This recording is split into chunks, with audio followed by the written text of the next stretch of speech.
Follow your dream and don't be afraid to fail.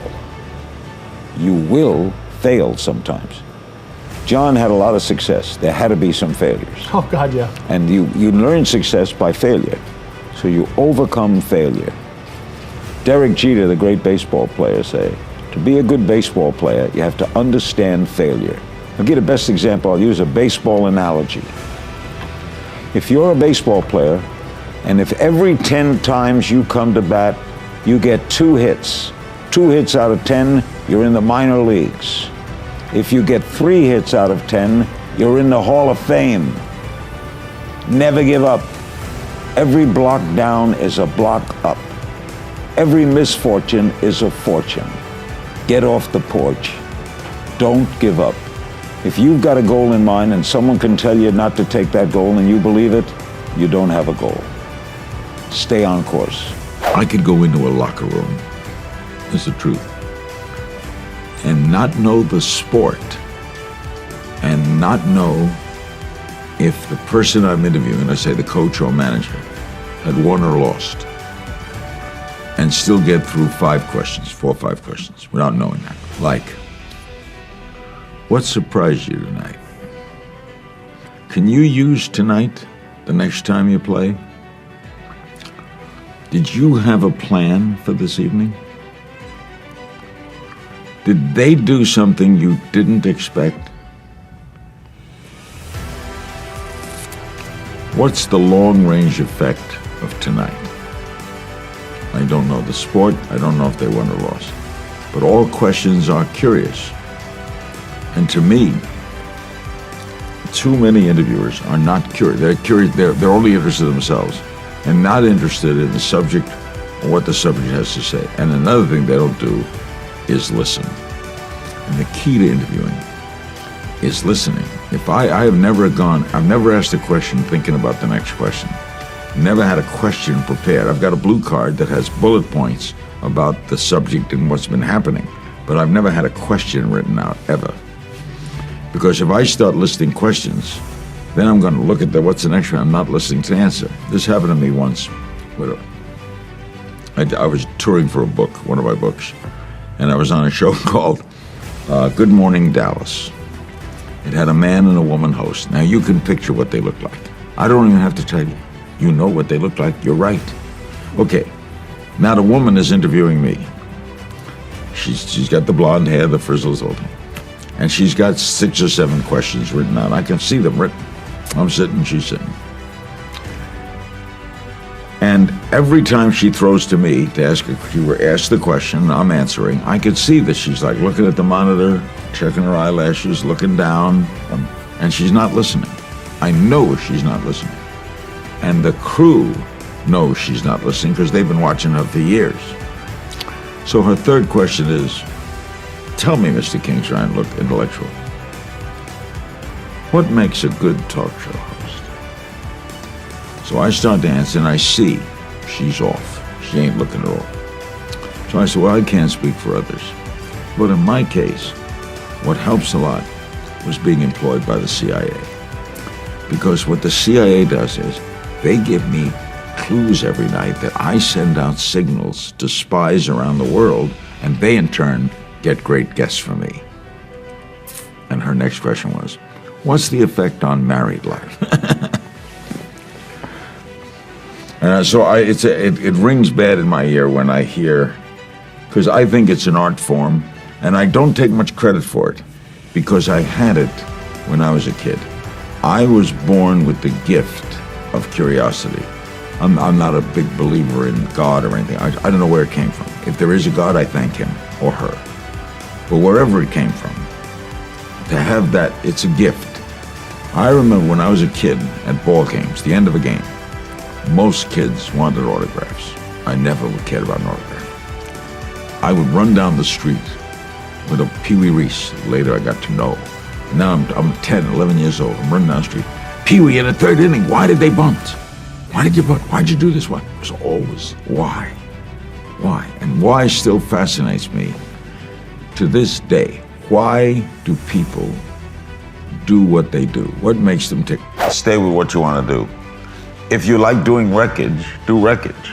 No, I'm not kidding. If your style is be yourself and don't give up. If I can talk you out of getting into this business, you don't belong in the business. Because the truth about this business is there isn't anyone in it. If you're a disc jockey tonight in Biloxi, Mississippi, or you're Larry King Live, you're both loving today. That disc jockey going into that studio about to play country music, or Larry King going into his studio to interview Charles Rangel, loves it. They're doing what they love. They may not like the program director. They may not like the current broadcast studio, but they love what they do when that light goes on. So if I can talk you out of being excited by that light, find another business, because everybody in it wants to be in it. There isn't anyone in this business who doesn't want to be in it. Frank is not in it as much as he used to. I guarantee you he misses it. I guarantee you there are days when a big news story breaks that he wants to be there. He wants to do that story.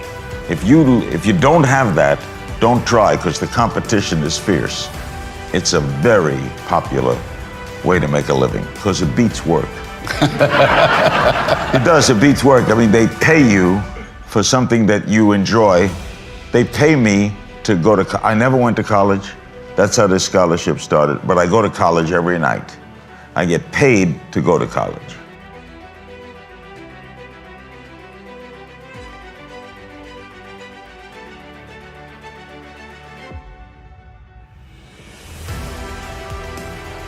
I also love comedy. When I do a speaking, I only speak and tell funny stories. I do not speak seriously. I worked a lot of conventions. Tony Robbins, that's where I first saw you. I worked on Tony Robbins. Yep. I worked on those self-help things, and I always go on and say, what am I doing here? I don't have any books to sell. I don't have nothing to sell. Right. And I just tell stories. And Tony's wild to work with. But Tony used to introduce me by starting on the stage and taking L. Give me an L. Give me an, and then he'd run through the audience, go up to the balcony, run across the balcony, spelling out my name, until he got down until finally Larry King. And I said that I think we ought to put a rocket up his rear and shoot Tony up to the clouds. He will not be happy until we sort of blast him off to Jupiter. Sure. But I had a lot of fun with Tony, and so I like doing this. In fact, that's one of my favorite things. To go out on a bare stage, there's nothing like the high you get when you can make people laugh. When you can walk out cold, nothing behind you, no script, no play, no guest, just go out. So I did a comedy tour 2 years ago. We worked Boston and Miami and all over the South, and it was just great, just going out on stage. We knew where we were going with it. It was directed, but a lot of times it would be ad-lib, and I just loved it. I loved going out there, and a lot of my friends are comics, and I've always admired comics. I love interviewing comics. Comics see the world differently. They see things funny. The New Yorker magazine did a story on me once, and they called it Everyman.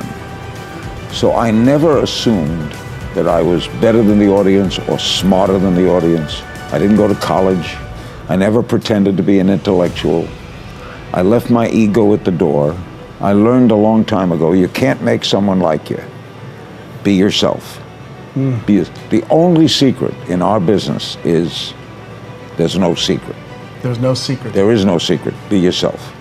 You can't make them like you. You can't, if the audience doesn't like you now, you can do anything you want. You can't make them like, either like you or don't. It's a magical thing, why they like you. So I always assumed I'll just be myself. Therefore, I leave my ego at the door. I don't ask questions that begin with the word I. I'm insatiably curious. I care about my guest. I never think about the last guest. I don't think about tomorrow's guest. In other words, if yesterday I've interviewed the Secretary of State, today I'm interviewing a ballet dancer, and tomorrow I'm interviewing the President of the United States. I am totally into the ballet dancer. I don't let my thoughts go haywire. And I can't explain that. I don't know where that came from, John. In other words, I can have a bad day, but it will not affect me when that light goes on. When that light goes on, bam, man, it's like home to me.